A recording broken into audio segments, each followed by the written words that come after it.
Hello everyone. Everybody got food and happy, so we can start, right? I will talk about SCADA vulnerabilities, and my main purpose of actually to show how it is easy to discover vulnerabilities in SCADA applications. Actually, I just researched and actually did basic research on SCADA applications, and the result was so amazing. With using basic techniques, reversing techniques, and vulnerability research techniques, it was very easy to discover vulnerabilities in many SCADA applications. We will see how it is easy. First, let me introduce myself. I'm a security researcher at SignalSec, and also I am organizer of a hacker conference in Turkey called NobCon. I am interested in breaking stuff, reversing vulnerability research. Basically, actually, I am just another guy who hunts software bugs and sell them for a living. That's all about me. So how it start? As we know, SCADA systems are all in their life for a long time, but there was not too much interest in SCADA security until Stuxnet and Duku cases, right? After that Stuxnet case, SCADA become more popular and got attention of hackers and researchers because we thought it can be profitable and it can give fame, and they are juicy targets as they are critical systems. So I know everybody here knows about Stuxnet, so I will not mention it again, I promise. So this is just a basic overview of the SCADA system. Oops. Yes. When I say control system vulnerabilities, I group it to two parts. Actually, we can say that there are two main parts of a SCADA system. One of them is HMI part, which is used by operators. That's called human machine interface to manage and control the PLC devices. And so I call them hardware vulnerabilities and software vulnerabilities. When I say hardware vulnerabilities, I mean the bugs in PLC devices or firmware software. When I say software vulnerabilities, I usually mean vulnerabilities in HMI applications, control system software. So we usually see this kind of news on web and newspaper, 2,000 bugs discovered just in a few hours. But actually, believe me, it is really easy to hunt these vulnerabilities. That's not a hard job. Why? Because there wasn't a real threat for SCADA security until Stuxnet case, and there was not too much attention. So the developers of SCADA applications were not aware of secure development practices. So these applications are really like a sweet cheese. They have many holes, and it's really easy to discover. Let's hunting vulnerabilities. How I do it. Simple reverse engineering is very useful to discover these vulnerabilities. Before, that's useful for every application. If you want to hunt some vulnerabilities in applications, first we must know the application. We must analyze the target software. We must discover potential inputs, such as that can be communication protocols, or if the application reads a file is an input for the application, or ActiveX components. Every input can be a door to the vulnerability. So after we find the inputs, I try to trace the input, and I try to see how it goes on, and then finally I hunt the bugs. But you must understand that there are more ways to discover the bugs, as Miyamoto Musashi says. Let's start with a German SCADA product. It's CoDeSys and widely used in Germany, France, Italy, all Europe. It's a development environment for control systems. The CoDeSys framework also used in many other SCADA vendors. This vulnerability discovered by Aaron Portnoy is patched now. Let's see the vulnerability, how we can rediscover it. First, I installed the software on my computer and checked what it does, and I saw that it listens at TCP port. So I tried to trace this. So if application listens a port, as you know, it can use some functions for getting input receive or VSA receive. So I basically put a breakpoint on receive to trace the input. I just sent junk bytes, and then step by step, I traced the input. And when I sent some junk bytes, I saw that it gets the first 4 bytes of the data, the application listening a port.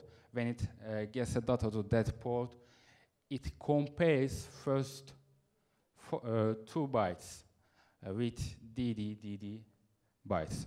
So if the first 2 bytes of incoming data is equal to DD, then it jumps to switch cases. So we understand that we should send a packet to the application which starts with DD bytes. Then we pass the comparison and comes to these switch cases. And here the cases all have different jobs to do. Let's find the bugs. After I come to switch cases, I look at some strings used there, and I found a delete file vulnerability. Case 13 in the switch cases, as you see, gives you opportunity to remove file. So if we prepare a packet which starts with DD, and then if we call this opcode 13, we are able to delete any file from the system. And another bug was upload file. It was at switch case 6, and if we call this case, we are able to put any file to the SCADA system, upload any file. So these are very easy logical bugs in SCADA applications. So actually what is wrong with that? These are actually included in the application as a feature, but these are dangerous operations for an application because there is no authentication for these operations. Just they compare some bytes and then we get in. So the developers actually should implement a authentication before calling these functions, but they didn't. So that's a vulnerability for us. And another interesting story that I lived. This is another SCADA product, Progy Movicon.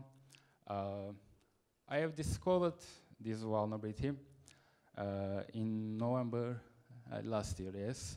And there was more than one vulnerability in this software, but there was a very simple bug in this software. I can't sell it or I can't use it. It was just an information disclosure vulnerability. So I decided to publish it on Pastebin because I believe in full disclosure. You know, responsible disclosure is just bullshit. So I published it on Pastebin, and a few days later, ICS who works with SCADA vendors to coordinate page process of SCADA application, contacted me and asked details about this Pastebin report, and then I sent the information, okay. And after that, I get an email from ICS CERT. The vendor says, we fixed this vulnerability 2 years ago.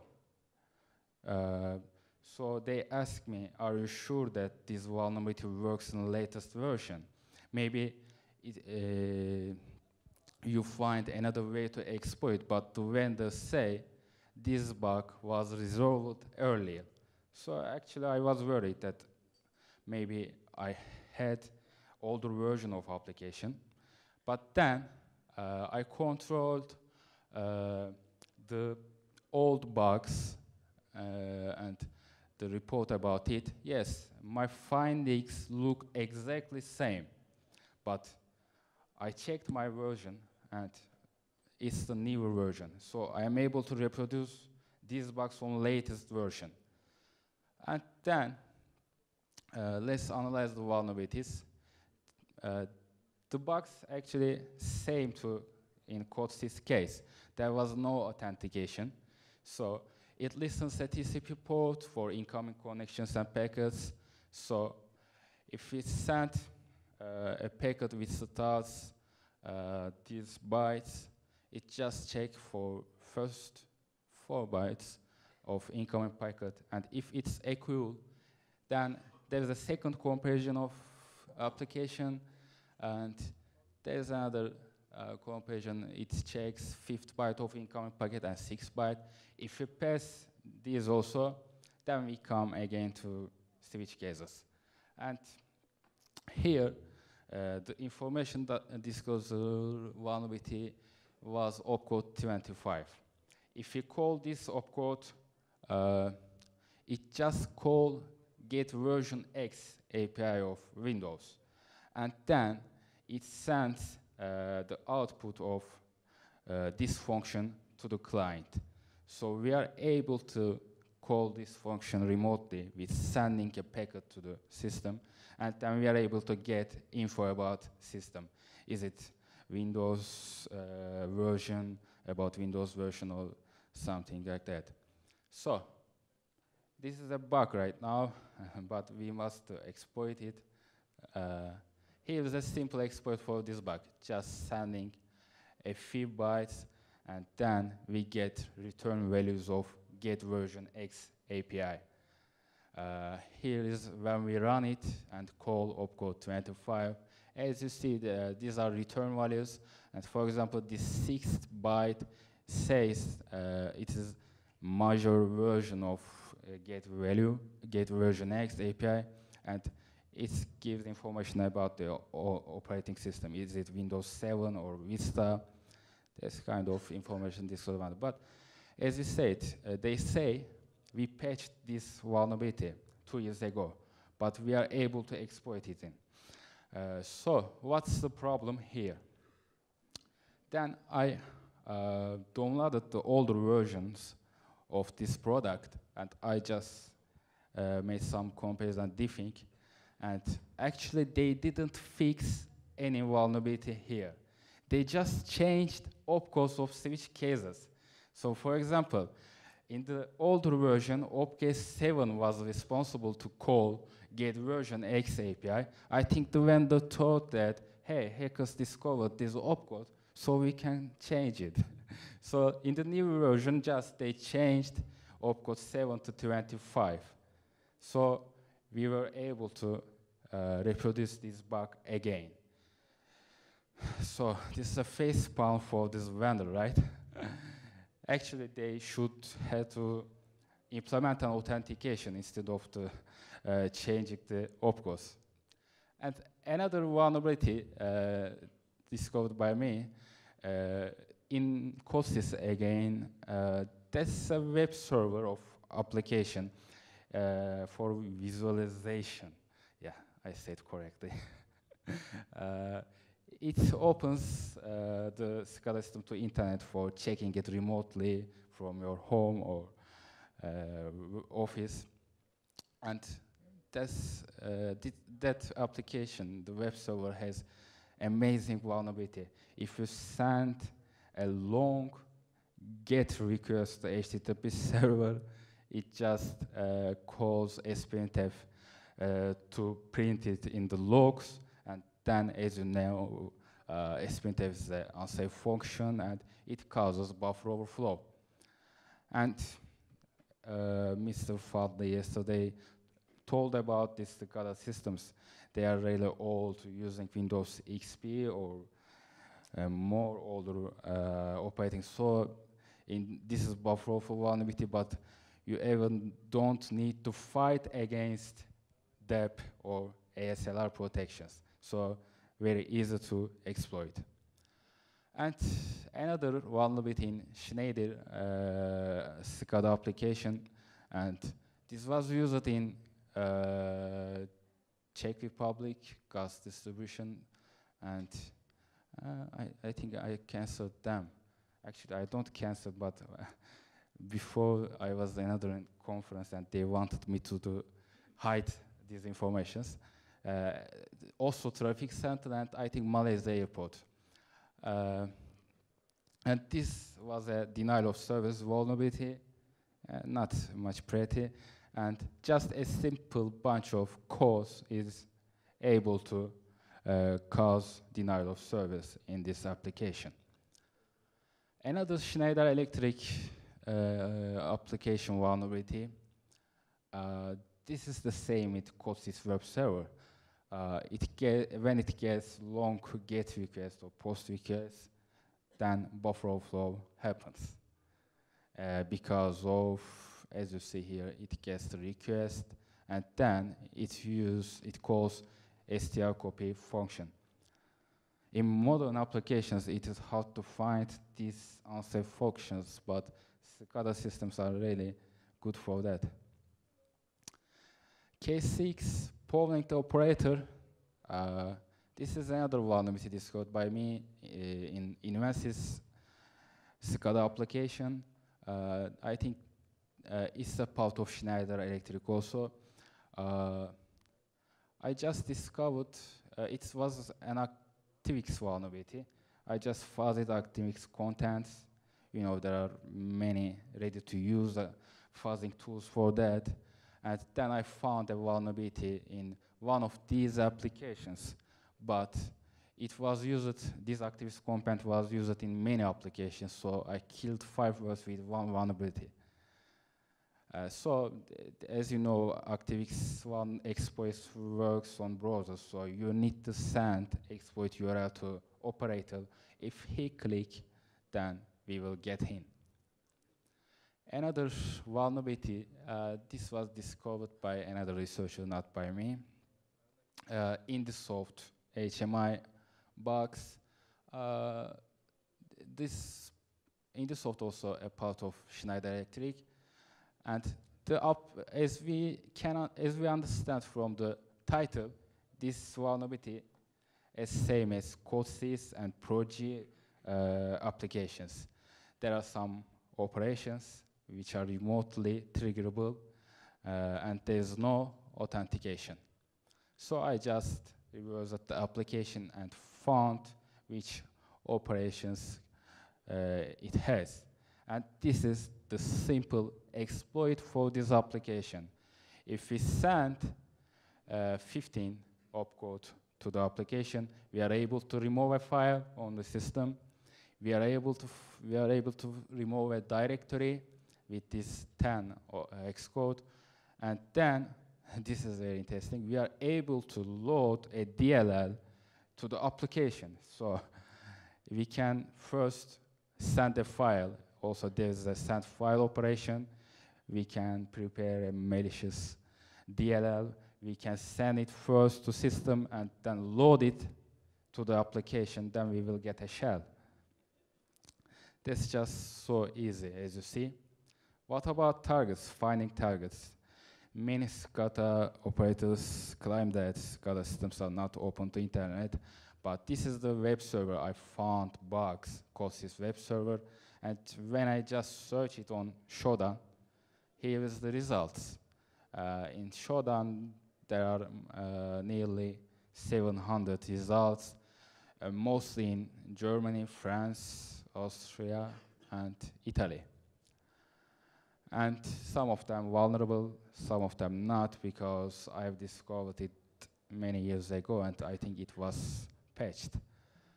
And real-world SCADA systems. Do we really need to reverse the applications and do vulnerability research for hacking SCADA systems? Sometimes no. Mr. Falde yesterday talked about this. There's many weaknesses in SCADA systems, as we know. Here is a bonus. This is another SCADA application, widely deployed on internet and open to remote connection. It has a FTP server, and nearly all of them we are able to log in with anonymous account.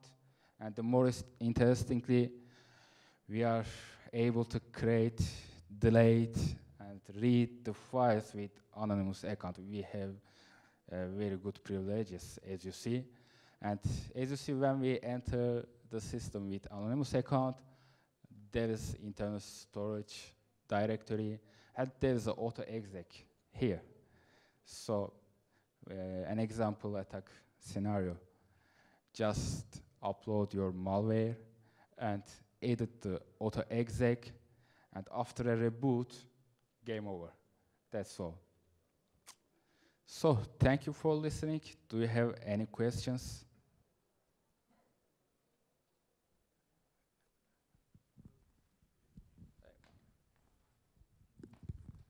There was like a talk by the guys at Digital Bond at S3 Japan a couple of months ago or a month or so ago about CoDeSys version 3, because there were some vulnerabilities related to unauthenticated communications in CoDeSys version 2. CoDeSys is a runtime framework that is used by many other vendors. Yes, exactly. And it turns out that they've issued a patch for CoDeSys version 2, but then the same issue happened in CoDeSys version 3, showing that this vendor basically patched the issue in one of its products, then it came out with a new product that basically had the same vulnerability. Yes, exactly. Most of, for example, as you said, CoDeSys patched the vulnerabilities, but many other vendors use older CoDeSys frameworks in their own applications, so they are still vulnerable to old bugs. So essentially, in this case, it comes down to like the dangers of third-party code misuse. Yes, exactly. Any other question? No? Everything was clear? Okay, Okay, thank you thank so you. much for your presentation.